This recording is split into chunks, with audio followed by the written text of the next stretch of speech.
Assalamualaikum warahmatullahi wabarakatuh dan salam sejahtera.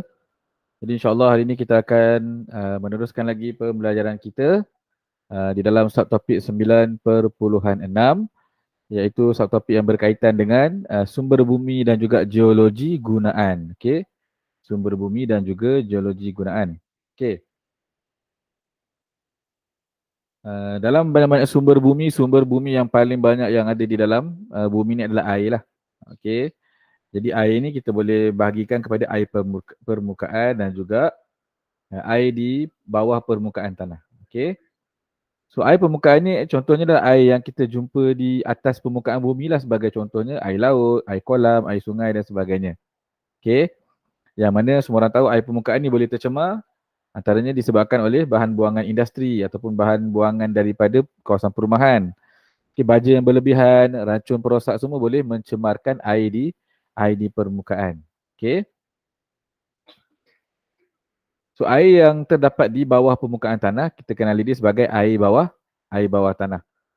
Okey, di mana air bawah tanah ni ataupun aquifer ni benda yang sama, dia akan mengisi ataupun meliputi ruang-ruang kosong yang ada di bawah tanah lah. Okey. Air bawah ni boleh tercemar bila ada baja kimia yang larut resap. Okey, ataupun racun serangga lah, yang mana dia boleh menyebabkan air bawah tanah ni berisiko untuk tercemar. Okey. Air bawah tanah juga boleh tercemar daripada sisa bahan kimia sama ada daripada industri ataupun domestik lah. Dan juga di tapak-tapak pelupusan sampah yang mana dia boleh meningkatkan risiko pencemaran air di bawah tanah. Okey.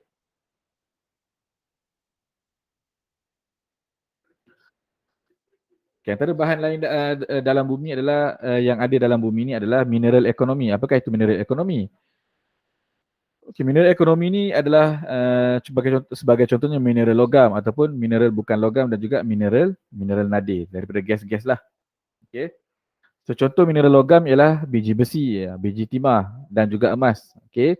Manakala mineral yang bukan logam adalah arang batu dan juga petroleum. Ini antara contoh-contoh mineral ekonomi ataupun bahan-bahan mineral yang boleh memberikan pulangan ekonomi lah kepada manusia.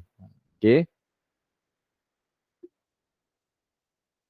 Mineral nadi bumi pula adalah mineral yang mengandungi satu atau lebih daripada 17 unsur nadir yang ada dalam kerak bumi ni lah. Okay. Walaupun kita boleh jumpa mineral nadir ni dalam kuantiti yang banyak, okay, tapi mineral tu dia sukar dipisahkan. Kerana apa? Kerana mineral nadir ni biasanya dia wujud bersama dengan logam-logam nadir yang lain lah. Okay. So kebiasaannya mineral nadir ni dia digunakan dalam teknologi moden seperti chip komputer, DVD, alatan komunikasi dan sebagainya lah. Okay. So disebabkan oleh itu mineral nadir ni sangat penting lah dalam dunia sekarang ni. Okay. So gambar rajah yang kamu lihat sekarang ni adalah gambar rajah yang menunjukkan tentang pembentukan arang batu lah. Okay. So jika kita flashback balik berjuta-juta tahun yang lampau, di kawasan yang sama yang kita jumpa arang batu tu sebenarnya ada tumbuhan yang mati secara semula jadi, sama ada mereput dan sebagainya lah. Okay. So setelah bertahun-tahun ataupun berjuta-juta tahun, sisa tumbuhan tadi tu dia akan tertimbus oleh lapisan enapan yang kita dah belajar dalam subtopik yang pertama dulu. Okay. So setelah sekian lama lapisan tadi tu telah terdedah kepada tekanan dan juga haba yang sangat tinggi dan akhirnya menukarkan fosil tumbuhan tersebut kepada arang batu. Okay, so proses ini sangat lama lah. So arang batu berasal daripada sisa tumbuhan yang mati secara semula jadi. Okay. So, kita lihat pula kepada hidupan atau daratan ataupun lautan yang matilah. Okay. So hidupan daratan dan juga lautan yang mati ni, sama ada di darat ataupun di laut, selepas berjuta-juta tahun, macam pokok tadi tu juga, dia akan tertanam dan makin lama dia akan makin berada jauh di dasar bumi lah, disebabkan oleh enapan lapisan tebal batu, lumpur dan sebagainya. Okay. So melalui tindakan bakteria, pereputan haiwan ini berlaku, walaupun dalam keadaan kekurangan oksigen lah. Okay. So penguraian terus berlaku oleh bakteria yang khusus untuk ataupun bakteria yang boleh hidup di bawah suhu dan tekanan yang tinggi, dan akhirnya penguraian ini menyebabkan terhasilnya petroleum dan juga gas asli. Dan seperti mana proses arang batu, proses pembentukan petroleum ini juga mengambil masa berjuta-juta tahun untuk terhasil. Cumanya arang batu berasal daripada tumbuhan, manakala petroleum dan gas asli ini berasal daripada hidupan daratan ataupun laut yang dah mati. Okey. Okey, seterusnya proses hidroterma. Okey, apakah itu proses hidroterma? Okey. Proses hidroterma ini adalah proses di mana air dipanaskan oleh haba semula jadi daripada bumi lah. Okey. So sumber haba tu diperoleh daripada magma ataupun mantel di bahagian teras bumi lah.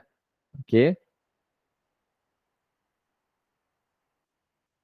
Okey, cikgu telah terangkan sebentar tadi beberapa proses yang berlaku di dalam bumi ni lah. Okey, bagaimana proses tersebut berlaku. Okey.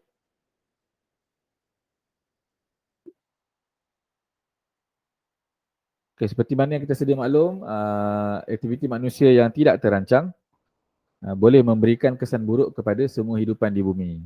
Okey.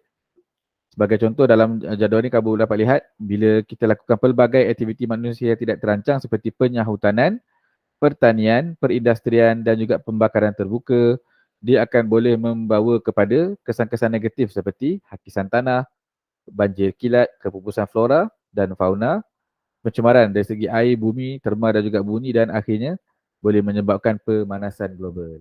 Okey. So kebiasaannya aktiviti-aktiviti manusia lah yang menyebabkan berlakunya fenomena geobencana lah. Okey. So tamatlah kita bab 9 kita, maka tamatlah pembelajaran sains secara teori lah bagi tingkatan 1. Okey, jumpa lagi di lain masa. Assalamualaikum warahmatullahi wabarakatuh.